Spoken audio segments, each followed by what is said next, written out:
Alright, this is an intro video on my series on universals. And we're going to discuss the question of, do universals exist? Can we, in today's day and age, still speak of Platonic ideals?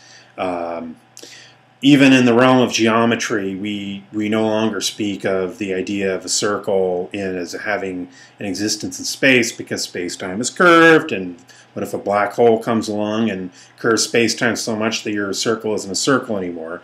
And yet in mathematics we do speak of abstractions like Euclidean space, or also we speak of abstractions like infinity. And in set theory, particularly among mathematical Platonists, infinity is assumed to have a reality to it.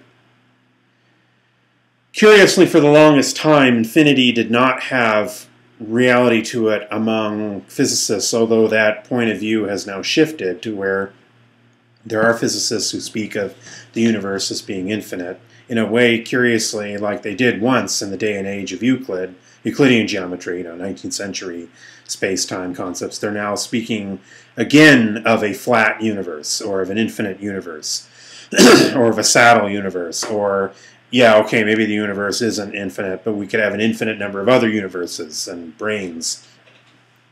And so I think that we have the interesting question of, can we meaningfully, and that's one question, obviously, and that's one area, but do we maybe in the areas other than mathematics, can we speak of the idea of a realm of forms? Is there an ideal tree?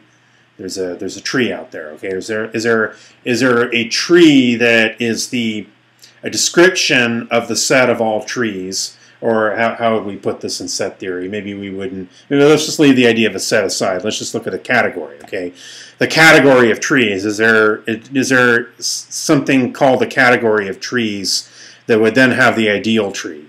Maybe not within the existing set of trees, but as a kind of abstraction of the tree that we can then project and then say, well, there's a tree. And all trees should measure up to that tree, and if they don't, then it's not a perfect tree. Obviously, in the whole design versus secularism debate, you have that issue going around of what is a perfect design? What does that mean? And I made the point that if you posit the existence of an infinite intelligence, we wouldn't know what perfection would mean to that infinite intelligence. Now, that's an assertion on my part. There are some who would dispute that. And so in this next series, and I hope you'll stick around, we are going to discuss the question, and you'll pardon me for the kind of rambling nature of this. This is an introductory video, and if I have played fast and loose with certain concepts, I will try to firm it up during the actual video series ahead. So, theory of universals, stick around right here on the Continuum Hypothesis is True channel. Thank you. More to come.